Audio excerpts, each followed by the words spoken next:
You're listening to eLearnChat, where talk is knowledge. Hello and welcome to eLearnChat, our new podcast featuring prominent leaders, shakers and movers in the e-learning and training industry. Your co-hosts are Rick Zanotti and Terrence Wing.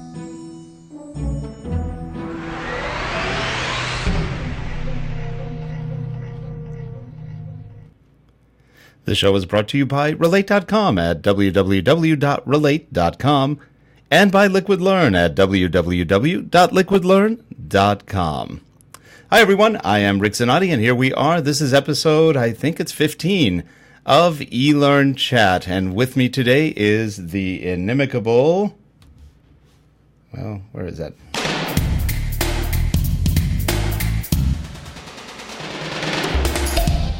Terrence Wing.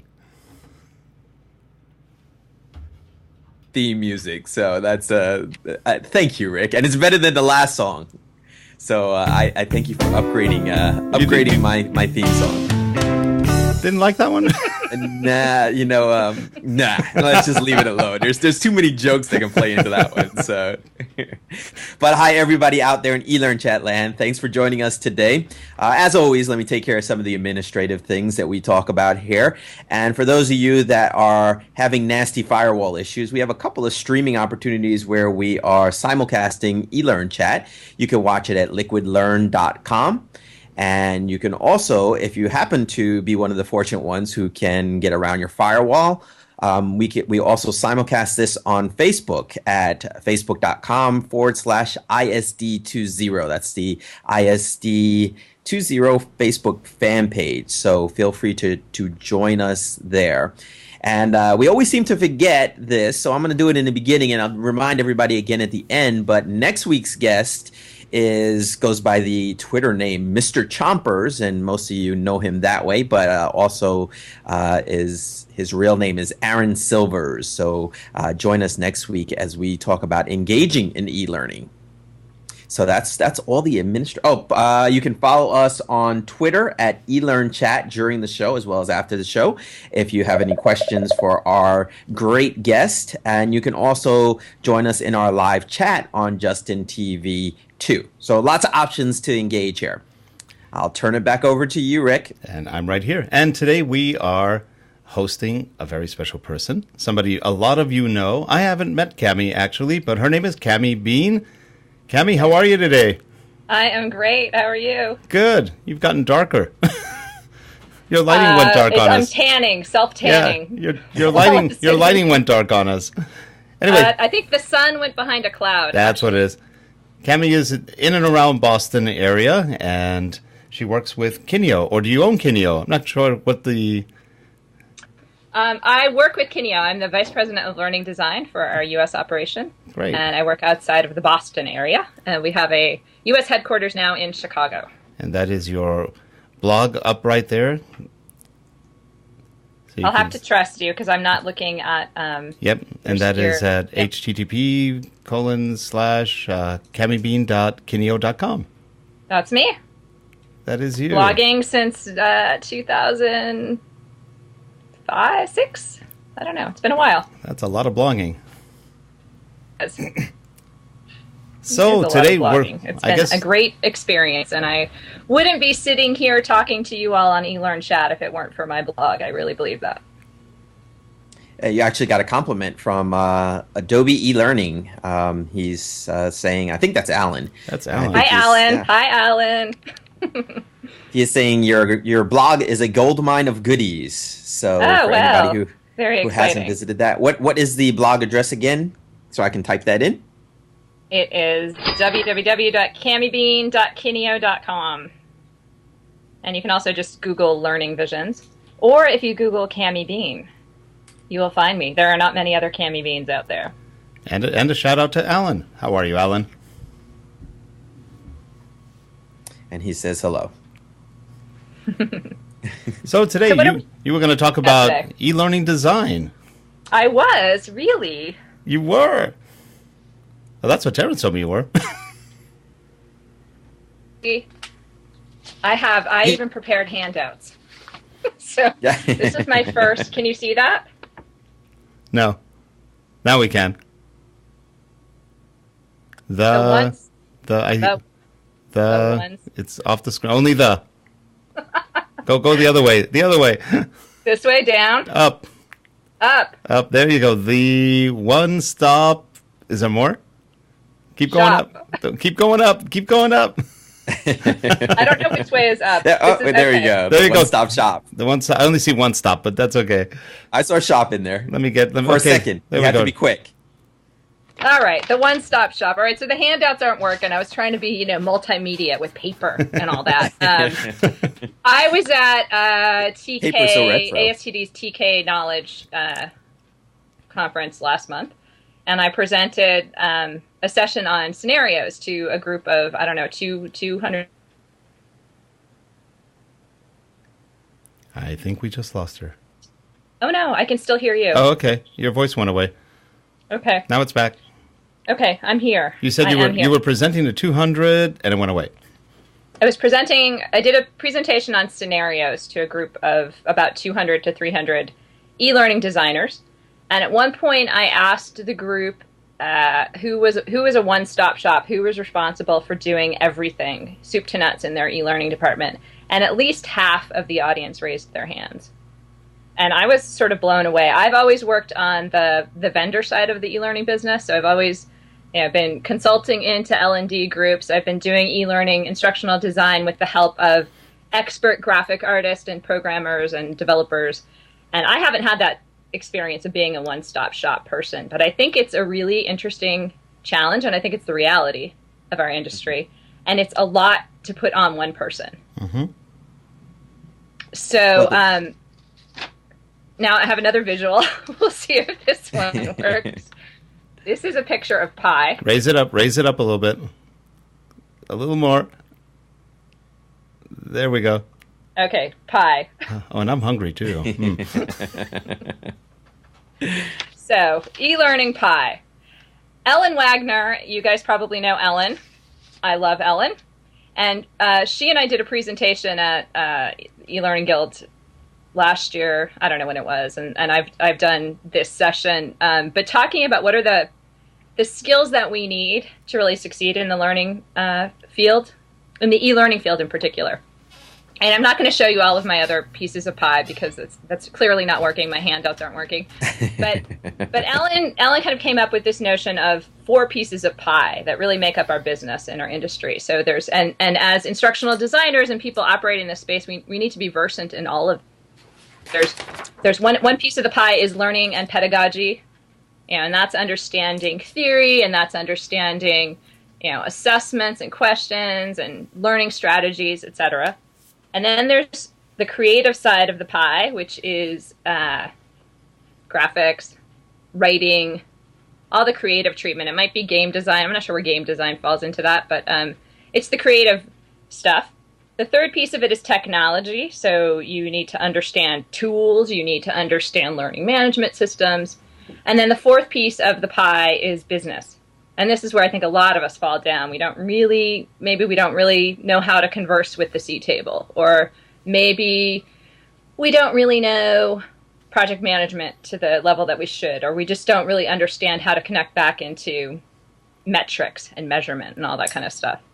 Mm-hmm. So for those people who are working in a one-stop shop, especially, there's a lot of pressure to learn all those tools, to be the graphics person, and I think that's a lot for one person. And if you can do all of that in a one-stop shop and do all 4 pieces of really well, you probably look like some kind of a superhero.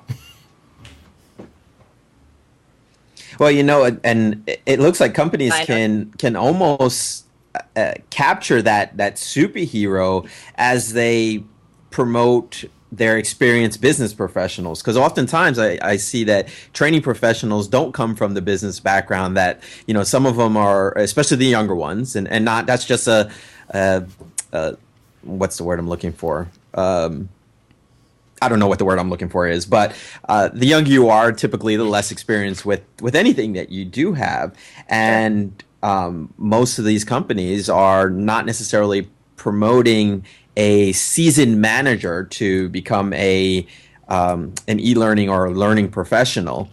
But if you do, then you've already knocked off that bottom piece of pie there. You've knocked off the business end where now they're already proficient at that one aspect.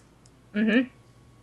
Right. I mean, and if you think about the trajectory that most people follow to get into the e-learning industry, I don't think most of us started off with great aspirations to be e-learning professionals. I certainly didn't. And Terrence, I don't know, what did you want to be when you grew up? I wanted to retire the second I grew up. You wanted to go right to the Playboy I've got quite a stage. flavorful history of what I've done and what I wanted to do. So mine's a little complicated because I went into the military and spent about 7 years there, and I studied film as my undergraduate. So I'm all over the place.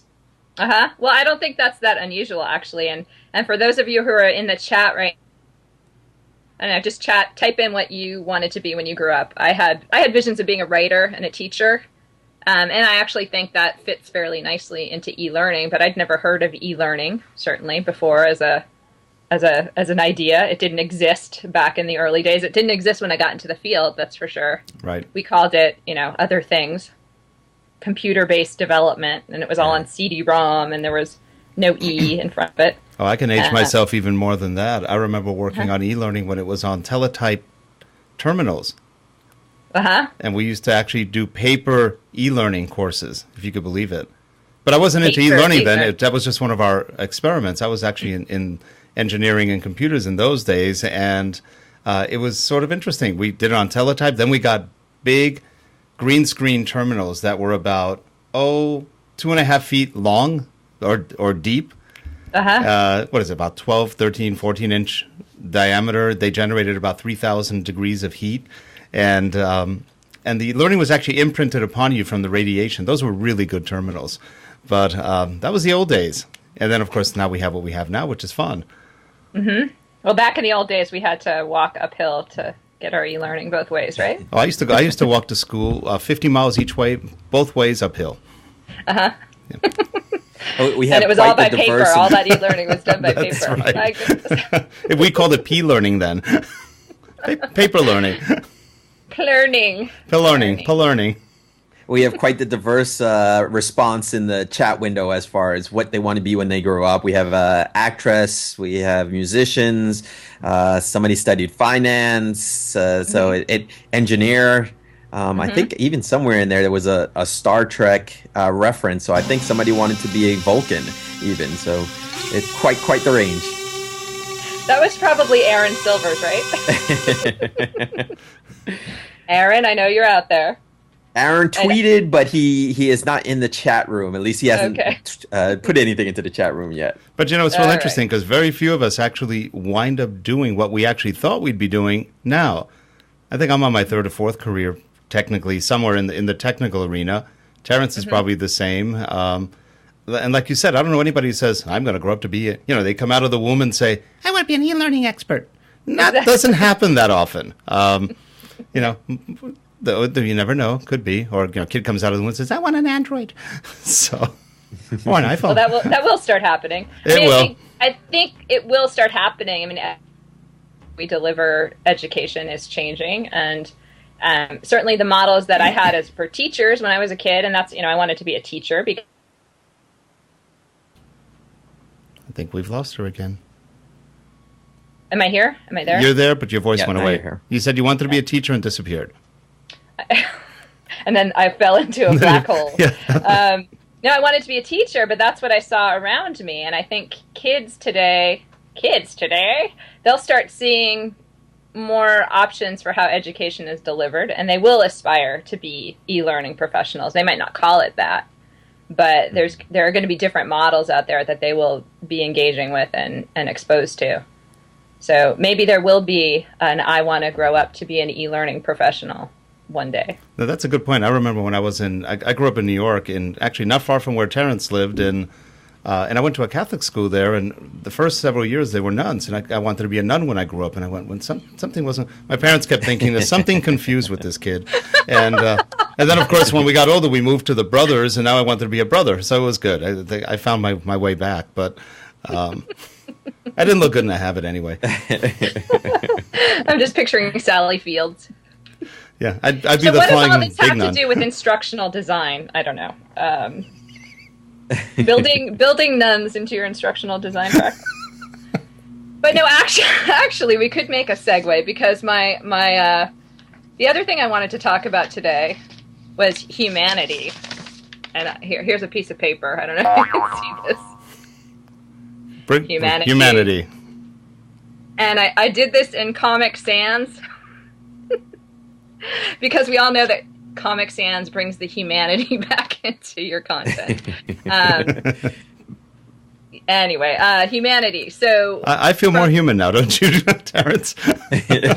I do. I remember we've actually created some courses with Comic Sans back in the old days, and it was, everybody was doing aerial, so we said, let's do Comic Sans. And, nowadays that's an evil no-no, but...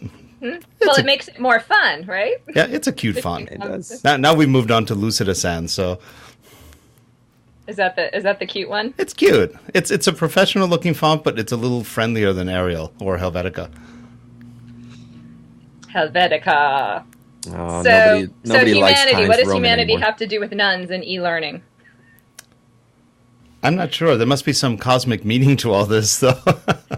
There must be. I'm right now. I'm reading Sherry Turkle's new book, which is called Alone Together, and it's all about. Well, I haven't gotten very far into it, and I'm reading it on my Kindle. So, I'm reading my robot, basically. But she talks about robot love, and all these new technologies that are becoming so sensitive now to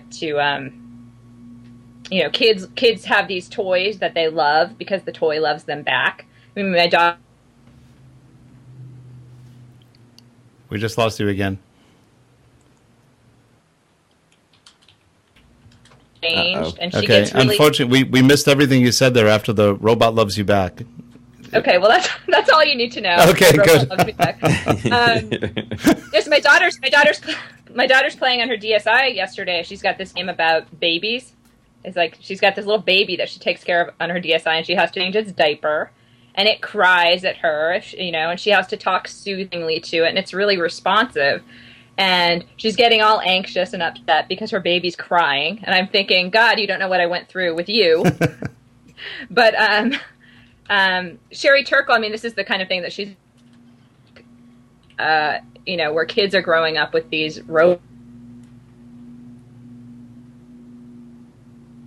book, and I don't know what her. Have you lost me? You're coming and going. Okay, I'm sorry. I have a. I don't know why it's doing this because You're on wireless, right? I am on wireless, but I have all my bars are lit up. So. Oh, okay. It could be Skype. Yeah, you're getting some weird Skype yeah. messages too. Because I could see them flash in front of the screen, and now you're frozen on the screen. No, she's moving. I'm just on Justin TV. Oh, okay. And remember, I'm getting this delay on that too. Right. Right. Okay. Well, I'm sorry. Oh, it's not your fault. My heart is frozen. It's Skype. Skype does that. It's because I've had so much technology that my heart is frozen. So, anyways, I've just been thinking about humanity a lot in terms of all this new technology, and my mantra with e-learning and instructional design is about putting the humanity back into it.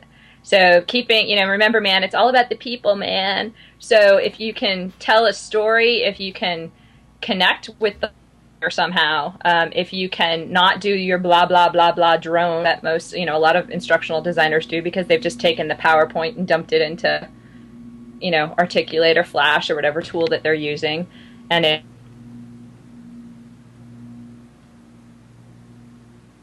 I don't know, where's the humanity in that? So as an instructional designer, that is my challenge to all of us. Well, one of the things that help bring courses to a little bit more human level from a design point of view is to see people. Mm-hmm. Whether it's a narrator, whether it's a picture of a narrator, whether it's a dog, anything, something that brings us back to the living world rather than just seeing a cold iPad or something. Mm-hmm.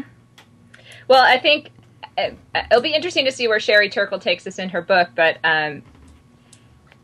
that's now that's scaring me. We keep doing that. It's like we're putting fake humanity into these courses, right? Because now you have your little avatar and you have your little picture.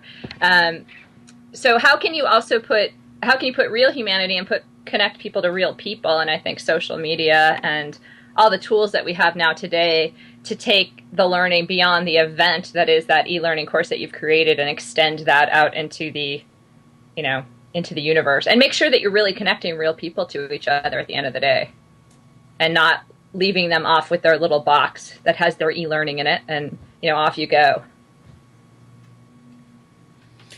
And it's I think the same could be said with any type of training, not just your e-learning training, but instructor-led training as well. That if there's a disconnect, or not if there's a disconnect, but if there's a greater connection to, I take it a step further and even say just emotions, that the learning has a greater chance at sticking. Sure, absolutely. Where you can connect back to the emotional situation, or the what's in it for me. Everyone talks about WIFM now, which is, I think, a ridiculous word, but, why don't you just say, what's in it for me?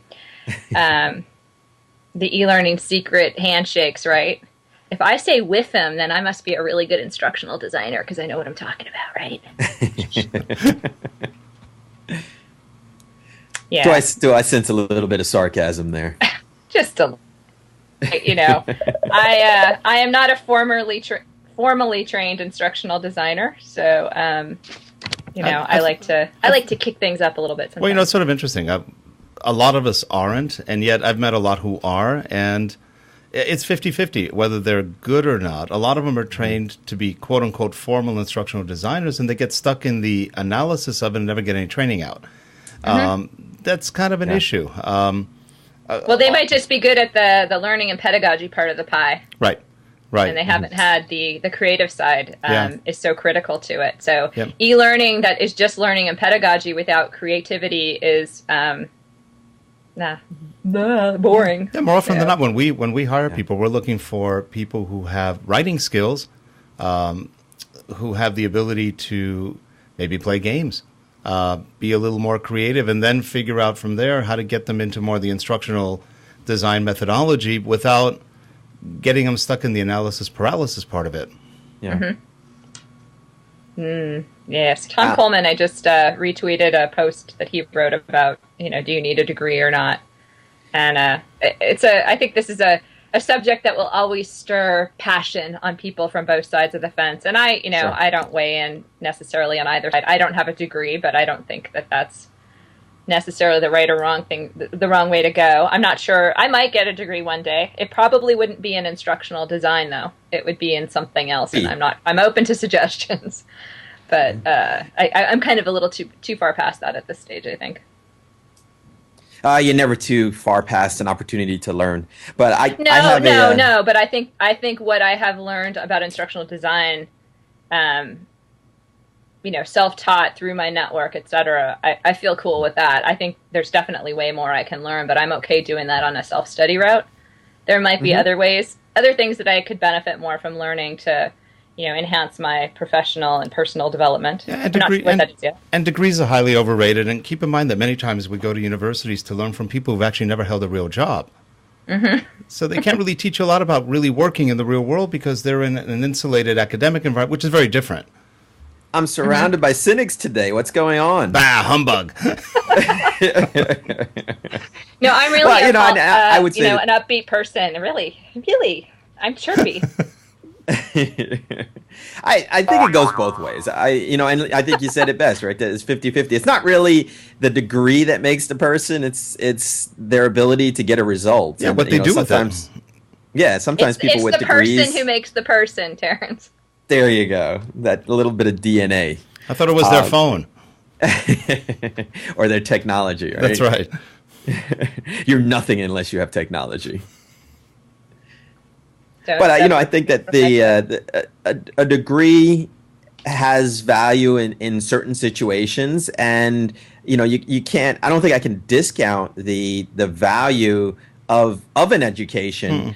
But your ability to apply that education is really what it comes down to. Right. And I think there's people out there that have degrees that just don't know how to apply the degrees and the knowledge that they've obtained. And in some ways, some people are looking at that and making the argument that you don't need a degree. Now, mind you, I've written letters to the Cal State system in California. We've hired people from Cal State in the past, and I just send them notes saying, please stop being a puppy mill for degrees. Teach your people something. Because they're putting out kids with degrees who know nothing. I mean, zero. Next to nothing. Why bother going 4 years to get nothing? And it's not the kids' fault. They're learning nothing. It's a sort of a sad thing. And Cal State's just one of the typical examples of, not all the Cal State schools, but a lot of them just are putting out kids who basically didn't do well in high school, aren't doing well in college, and that doesn't prepare them for life, if you will, or for a job. Of course, I also think the college system is a complete waste of time if you're going to learn something that gets you no job. Meaning, if you're just going for an academic thing, just make it an extension course and let's not make believe it's a degree. But that's my idea.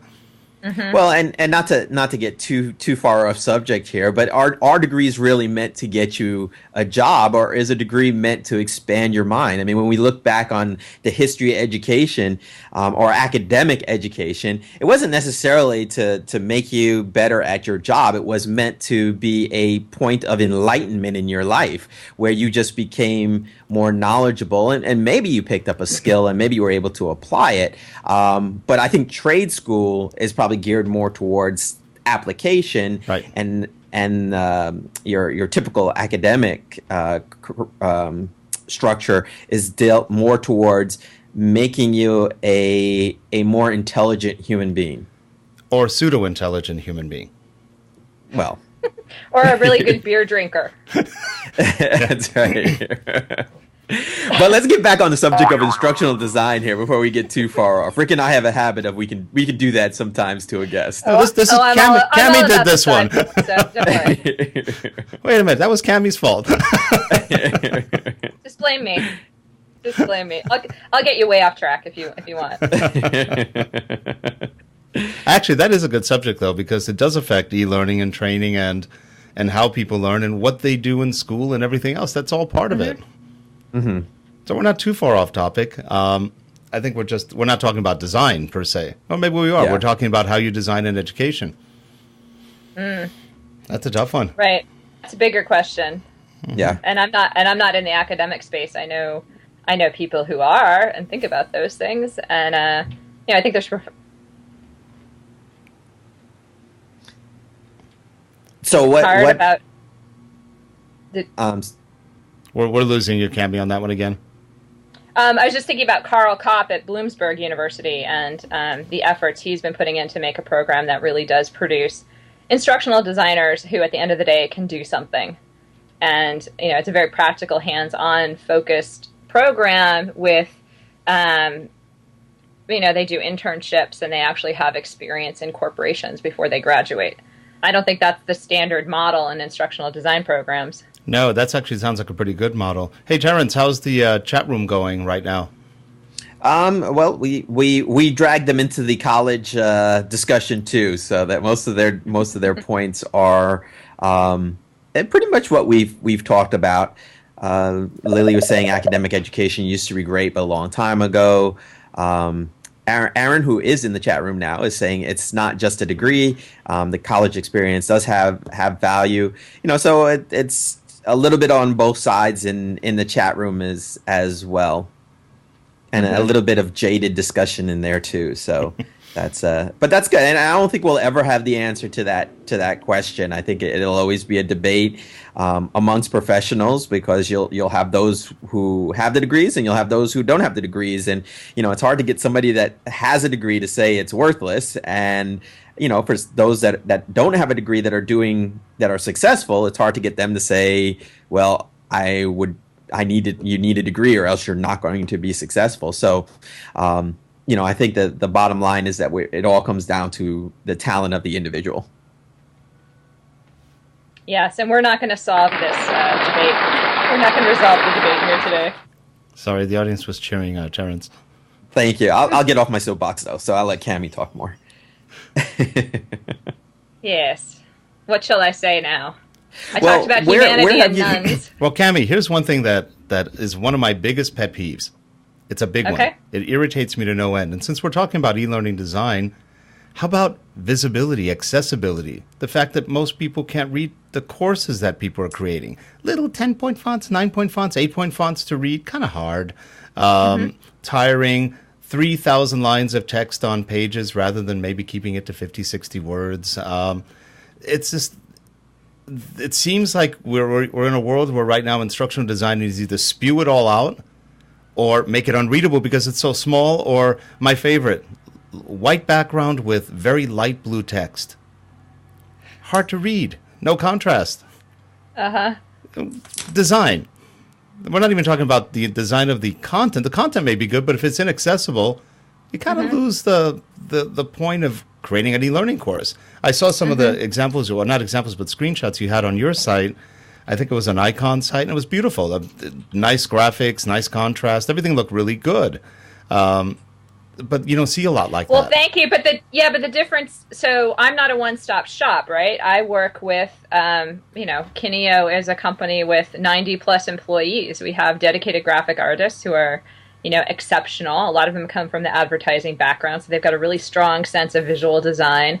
And we actually put more of our budget into graphics than I would say most people do, at least on the vendor side of things, and if you're a one-stop shop and you're and you're kind of doing it all, maybe if you're that superhero, maybe you can do it all well, but otherwise you're probably kind of weak in maybe you're a weak writer, you're a weak visual designer, you might be great, you might be kick-ass at using Articulate or something like that, but do you have the whole piece of do you have the whole pie? Yeah, but a lot of times these are the vendors. These are the large vendors who put out very unreadable or not necessarily engaging content.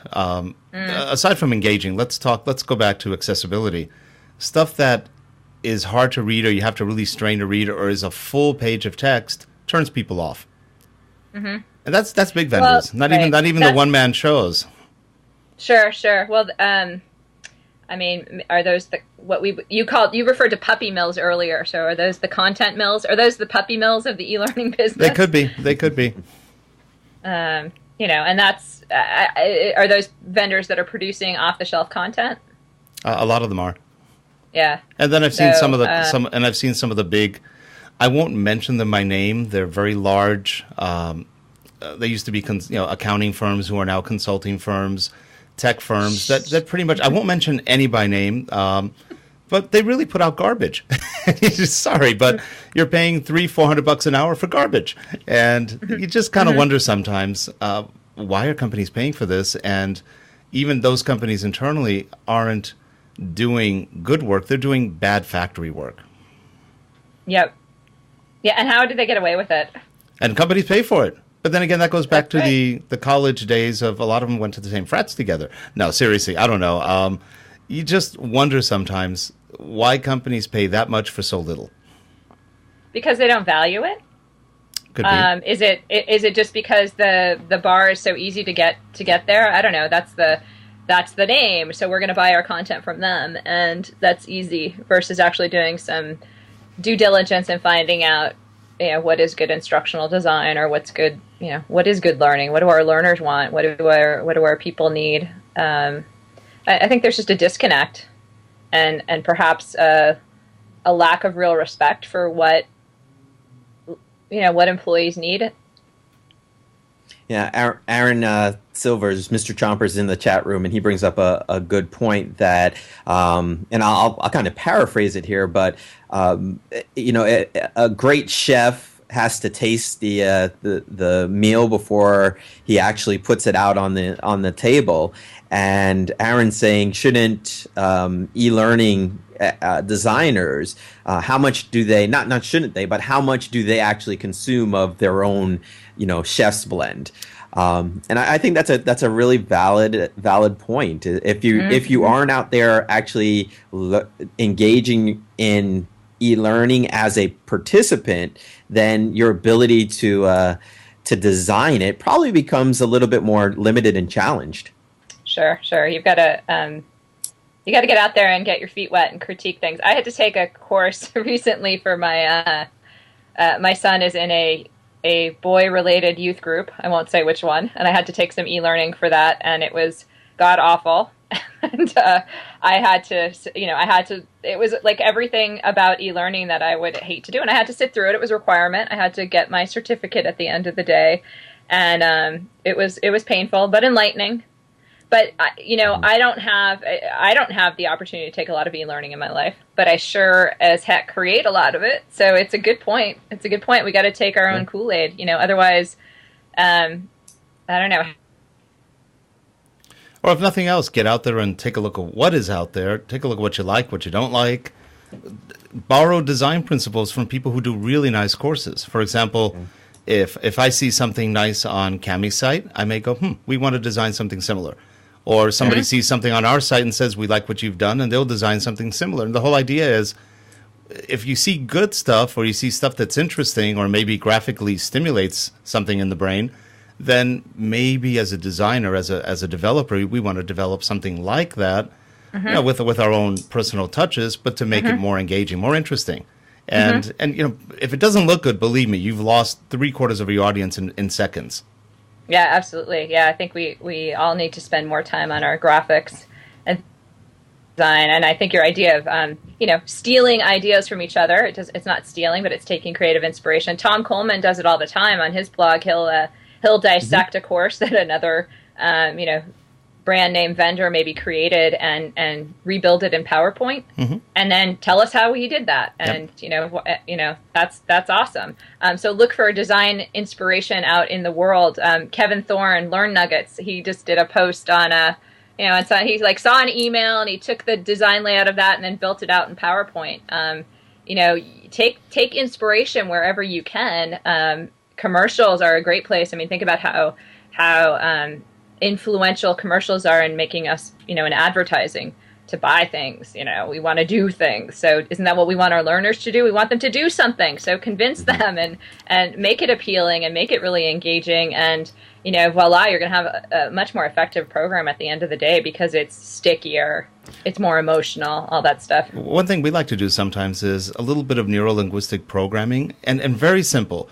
What we'll do is we'll take captions and we'll highlight 2 or 3 words in those captions, which are really the main words you want them to kind of get out of a caption, and just leave it at that. It's a very subtle, why are those words bolded? If they even notice it, and subconsciously they will, those words will stay in their mind. If we're doing sales training, you highlight certain key features of a product, and those are highlighted. All of a sudden, hey, that's a good typewriter or whatever, that's a good word processor because you've read it and you're slowly kind of getting it in their brain that you want to reinforce those concepts. So you just, Rick, word, neuro-linguistic programming. Neuro-linguistic programming, yes. What are you, some kind of smarty pants? No. That's the academic coming out in them. But no, I mean, you got to define your terms though, right? So I understand the concept of bolding out keywords. So why is that neuro-linguistic programming? Because it affects the way our brains, neurologically, linguistically, through our visual, through the way we perceive the field around us, whether it's visual impulses, hearing, even with words. You can actually highlight certain words by stressing them when you say them. All of that makes an impact in our brain, our cortex, our hypothalamus, all the parts of our brain that react to emotions, that react to memory, things like that. So that's what neurolinguistic is all about. Nothing more than that. Smarty pants.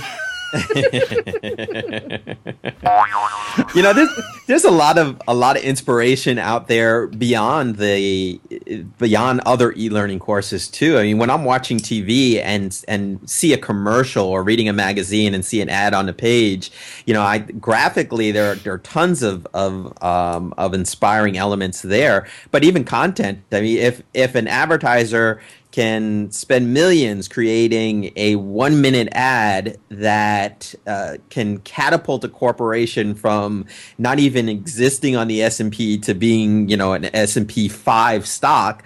Why can't we do the same with, now of course there's other things in play there too, but why can't we do the same with e-learning or even instructor-led training for that matter? And perhaps we're not looking at it the way we should be looking at it in terms of trying to sell the concepts that we're trying to teach in the course. No, and without taking that same thing, when you hear that, right now there are 30 million men watching this podcast right now that are feeling weird things just from that music. Ooh. But that's exactly Terrence's point, that the advertising, the music, look how they attach music to that. And I did that as a joke with Terrence a couple of shows back, but immediately that brings up that, wait, that's a Cialis commercial or Viagra, whatever it was. I think it's Cialis. And immediately you've got people, with the Pavlovian salivation response going on, going, I know that. And the same with look at the beer commercials, look at the Coca-Cola commercials. They all do something to make you remember. Yeah, but there's Will Thalheimer has talked about this seductive details and seductive, I would call that as a seductive touch, right? Mm-hmm. Yeah, definitely. Anything going on in the chat room? A lot of agreement, not a lot of questions in there, but definitely a lot of agreement about what we're saying, and a couple of links are in there too. So for those of you listening, if you get a chance to jump over to the chat window, you can go ahead and click on some of those links to see what some of the chat participants are saying. But we've got, it's moving a little faster than I can read through it. Woohoo! You guys rock stars. Oh, it's you. You bring the chat. I bring on the chat. Bring it on, guys. Right. I was saying something about Will Thalheimer, and it got cut off because I was talking about seductive. Did you hear me say the word seductive? Yes. Okay. And we left it at that. It was so seductive. We left it at that. We were titillated. Well, he talks about he sort of raises the question of whether or not seductive details like that or seductive graphics do they add to the experience? They might create more emotional, but if they're not relevant, so it's funny. But what I remember now is that jingle. I don't actually remember what the hell we were talking about. Sorry. So. And that's reinforces your point. Yes, and I think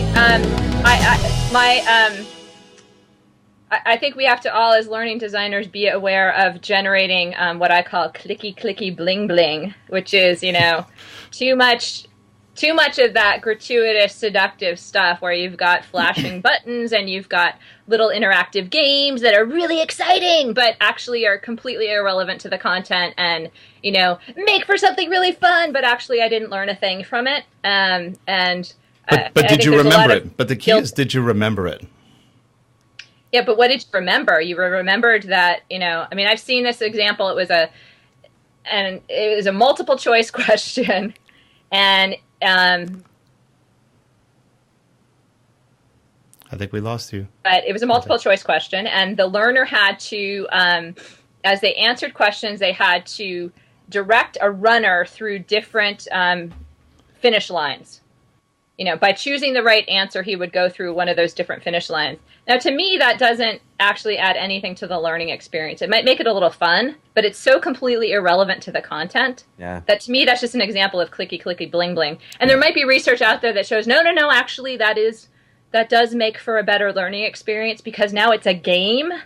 But I really question that. I think that just makes for a fun little experience. But did I learn a thing? No.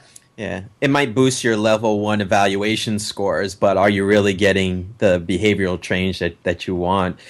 Kevin Thorne just tweeted his acronym for e-learning design, or at least fundamentals in good design. He uses the acronym CRAP. Contrast, repetition, alignment, and proximity. So when he comes on the show, we'll have to get him to elaborate more on that. Yep, that's true. He just wants to say crap online. No, and Kevin puts out some good crap too. I've seen his art. Using his metaphor, of course. Yeah, yes, no, you gotta take terms like crap and clicky bling bling, and I think as learning designers, you've got to elevate the conversation within our organizations. You got to high top that and bring it all the way up so that the rest of your team is getting it. I like CCBB. Am I still here? Yeah. Can you hear us? Okay. Yep. Did you hear what I was just saying? Yeah, and I just said I like CCBB. Okay, yeah, CCBB, clicky, clicky, bling, bling. Yeah, it's cute. But it doesn't provide you. I know. It's crap. That's crappy. Crap is good too. Kevin likes crap. Remember that. Yours is just shiny crap. That's all. Right.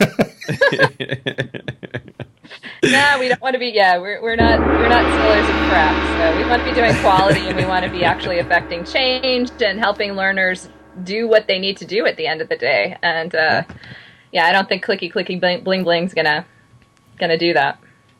You got Jane Bozarth and Kat Moore in the chat room too, and Jane is saying that sometimes the clicky clicky bling bling is used to compensate for dry content, and then Kat is also tailing on that, saying that she thinks that such details like that can be seductive, but they often distract from the learning objective.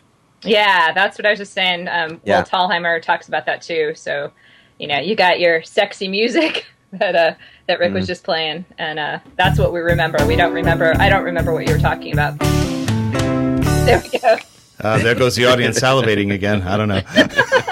No, it's me. They're salivating because of it. Well, at least now he's using it enough that it's not tied to me, because he used to only turn that song on when I had something to say. That's your new music. I like that. It's jazzy. It's crap. I want a theme song. You want a theme song? Let's see. Oh, yeah. How about this?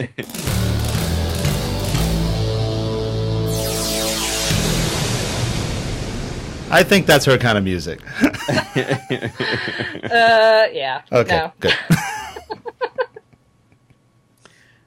Lisa, who's Chambo online, she's saying that she can't remember anything after you play that music. So once you play that music, you wipe out the entire show. It's worse than a magnet on a hard drive. That's correct. That's the whole idea. Actually, I don't have my special flashlight, but if you look at it, your cortex will be wiped clean. So, which is good. We won't remember anything that happened. Yeah. Terrence has one of those too. If we ever get out of line, he just knocks us all out. We're good.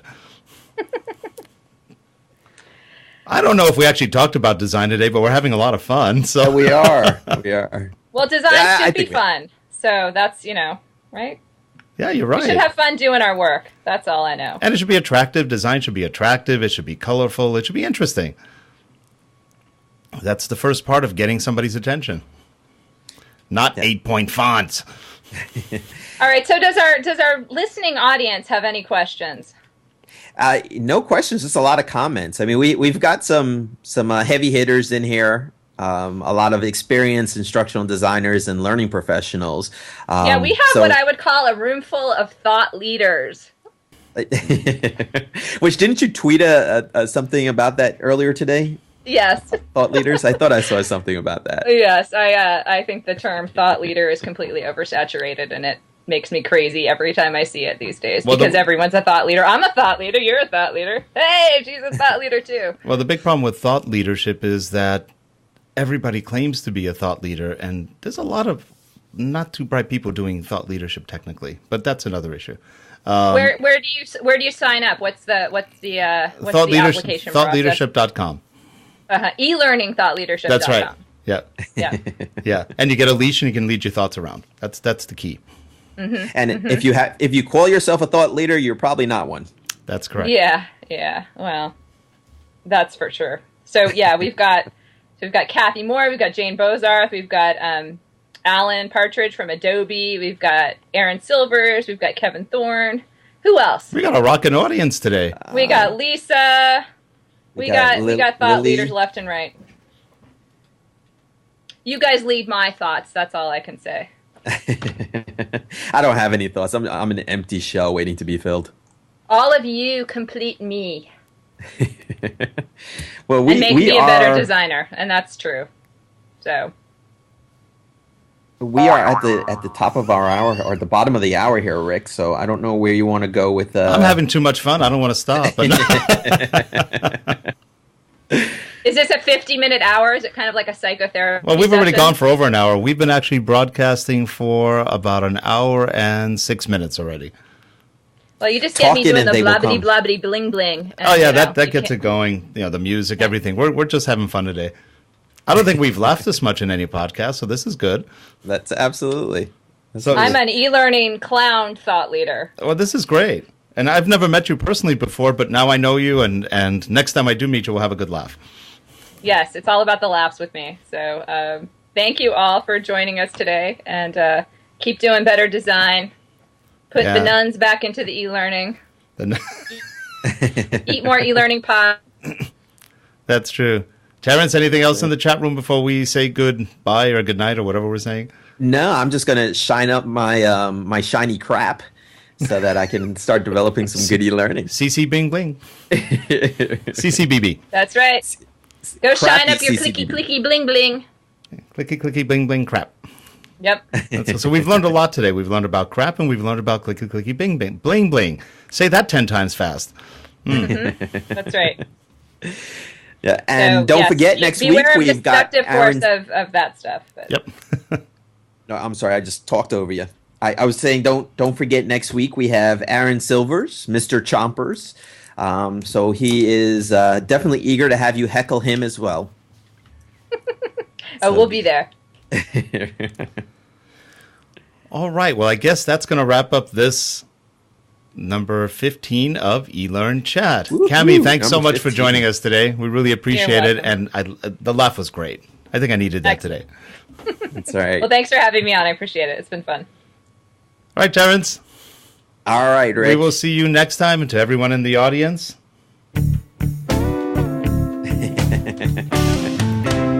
stop salivating. Have a good one, guys. Thanks, everybody, for watching the show. It will be up on YouTube a little bit later today. Take care, everyone. Bye, Terrence. Bye, Cammy. Take care, everybody.